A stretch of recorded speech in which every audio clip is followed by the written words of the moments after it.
Halo semua, kami dari kelompok 1 kelas C. Anggota kelompok kami ada Lima Levi Mumpuni dengan NIM 25112064022, Syahnur Alif dengan NIM 25112064026, Mutia Praba dengan NIM 25112064072, dan yang terakhir ada Claudia Cahya dengan NIM 25112064083.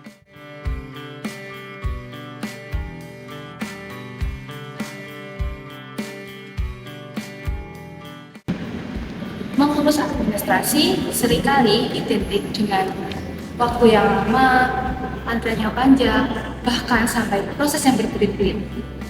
Tetapi tak perlu risau lagi karena saat ini sudah ada inovasi baru, yaitu layanan publik berbasis digital.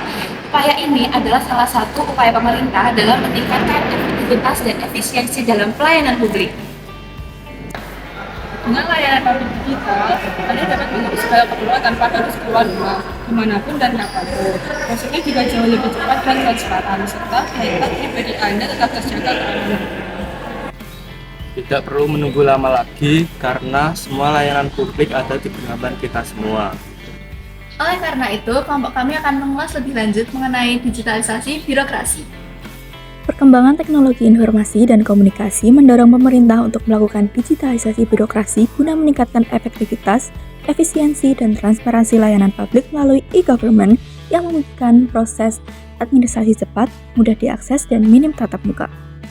Namun, implementasinya terkendala oleh keterbatasan infrastruktur digital, rendahnya literasi teknologi, serta isu keamanan data.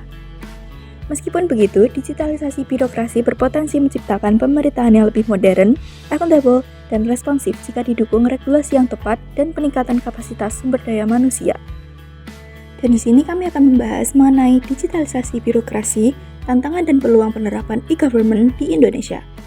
Perkembangan teknologi informasi dan komunikasi telah membawa perubahan besar dalam tata kelola pemerintahan di berbagai negara, termasuk di Indonesia. Digitalisasi birokrasi menjadi bagian integral dari reformasi administrasi publik yang bertujuan untuk mewujudkan pemerintahan yang bersih, efisien, transparan, dan akuntabel. Di sini kami akan mengambil teori dari Tony Blair selaku mantan Perdana Menteri Britania Raya dan Al Gore selaku mantan Wakil Presiden Amerika Serikat ke-45. Landasan teori ini berpusat pada 3 pilar utama yang paling berhubungan, yaitu e-government, digitalisasi birokrasi, dan good governance. Pertama, dalam konteks e-government yang dipromosikan oleh Al Gore, penekanannya adalah pada pemanfaatan teknologi informasi dan komunikasi oleh pemerintah untuk meningkatkan pelayanan publik dan transparansi kepada berbagai pihak berkepentingan, termasuk warga, pelaku bisnis, dan lainnya. Selanjutnya, digitalisasi birokrasi yang didorong oleh Tony Blair bertujuan untuk mempercepat proses administrasi publik dan meningkatkan akuntabilitas melalui integrasi TIK, sehingga menciptakan efisiensi dan transparansi yang lebih besar dalam transformasi proses tersebut. Pada akhirnya, baik Al Gore maupun Tony Blair sepakat bahwa implementasi e-government ini sangat penting karena ia mendukung tercapainya good governance dengan melibatkan masyarakat dalam pengambilan keputusan serta menjunjung tinggi prinsip-prinsip tata kelola yang baik yang mencakup partisipasi, transparansi, dan akuntabilitas. Slide ini membahas tentang prinsip dan konsep e-government. Pertama, efisiensi dan efektivitas.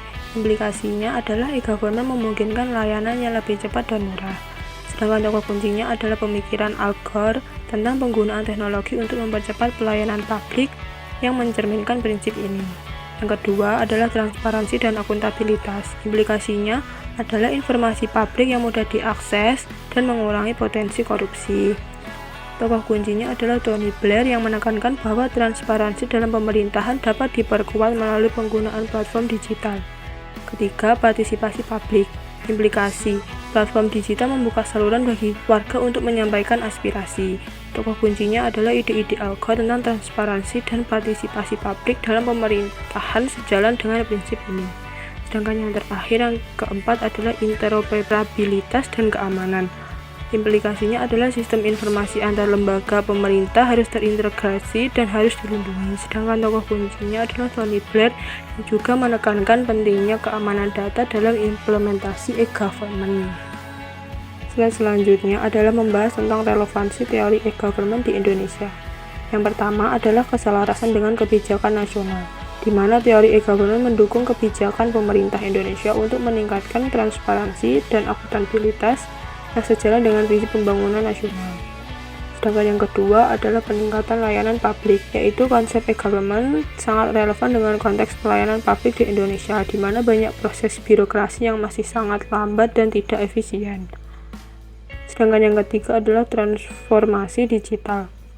Dengan adanya dorongan untuk transformasi digital, teori-teori e-government dapat menjadi kerangka kerja untuk pengembangan kebijakan dan implementasi teknologi di sektor publik. Sedangkan keempat adalah peningkatan partisipasi masyarakat.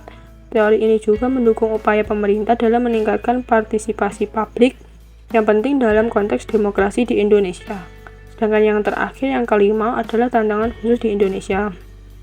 Dengan mempertimbangkan tantangan yang ada, seperti kesenjangan digital dan literasi, teori e-government dapat diadaptasi untuk menciptakan solusi yang lebih inklusif dan berkelanjutan. Selanjutnya ada kelebihan e-government. Yang pertama ada peningkatan efisiensi dan efektivitas. Proses administrasi menjadi lebih cepat, pengurangan biaya operasional, dan meningkatkan efisiensi pelayanan publik.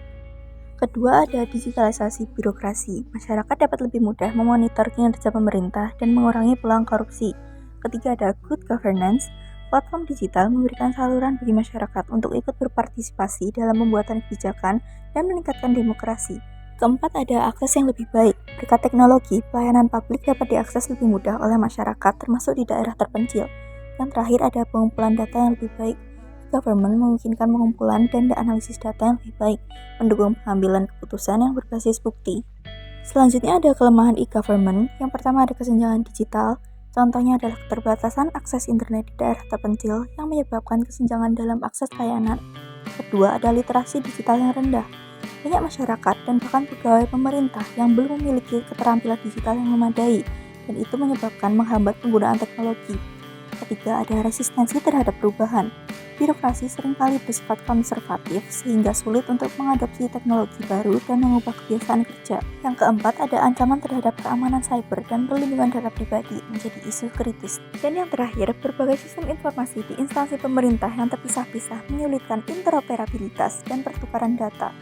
Terdapat beberapa kasus dalam penerapan e-government di Indonesia. Yang pertama adalah kasus implementasi aplikasi M-Paspor. Aplikasi ini merupakan bentuk transformasi birokrasi digital dalam layanan imigrasi. Melalui M-Paspor, proses pengajuan paspor menjadi lebih efisien, antrian berkurang hingga 40% dan waktu pelayanan menjadi lebih cepat. Namun, masih terdapat tantangan seperti kurangnya integrasi sistem dan literasi digital aparatur yang belum merata. Kasus yang kedua adalah penerapan Open SID pada pelayanan publik tingkat desa, seperti di Desa Tondowolyo, Kabupaten Kolaka. Open SID membantu digitalisasi administrasi desa dan meningkatkan kualitas pelayanan kepada masyarakat. Tantangannya adalah kesiapan infrastruktur teknologi, sumber daya manusia, dan pendampingan teknis yang masih harus ditingkatkan. Kemudian adalah penerapan sistem pemerintahan berbasis elektronik atau SPBE dalam mendukung ketahanan pangan di daerah. Walaupun SPBE dapat menjadi instrumen inovasi, penerapannya masih terkendala keterbatasan infrastruktur TIK, budaya kerja, serta kurangnya roadmap dalam pengembangan yang menyeluruh. Akibatnya, banyak program masih bersifat reaktif dan belum sistematis. Lalu, apakah penerapan e-government hanya terjadi di Indonesia? Tentu tidak. Mari kita lihat beberapa contoh dari luar negeri. Ada beberapa negara yang memiliki tren positif dalam pengembangan e-government. Yang pertama adalah Barcelona.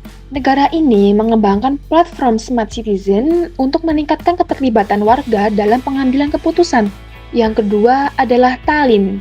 Estonia berhasil meningkatkan partisipasi publik sekitar 30% melalui sistem e-voting. Dan berikutnya adalah New York City, menerapkan transparansi digital untuk membuka informasi alokasi dana publik sehingga meningkatkan kepercayaan masyarakat. Dan yang terakhir adalah Porto Alegre, Brazil, menunjukkan bahwa e-participation dapat mendorong keterlibatan warga dalam proses demokrasi. Dari beberapa contoh tersebut, kita dapat melihat bahwa penerapan e-government memiliki manfaat besar dalam meningkatkan efisiensi, transparansi, sampai partisipasi publik. Namun, keberhasilannya sangat bergantung pada kesiapan infrastruktur, budaya kerja, serta kompetensi sumber daya manusia. Dari proses yang rumit menjadi solusi yang sederhana, dan dari antrian yang panjang menjadi kenyamanan di ujung jari.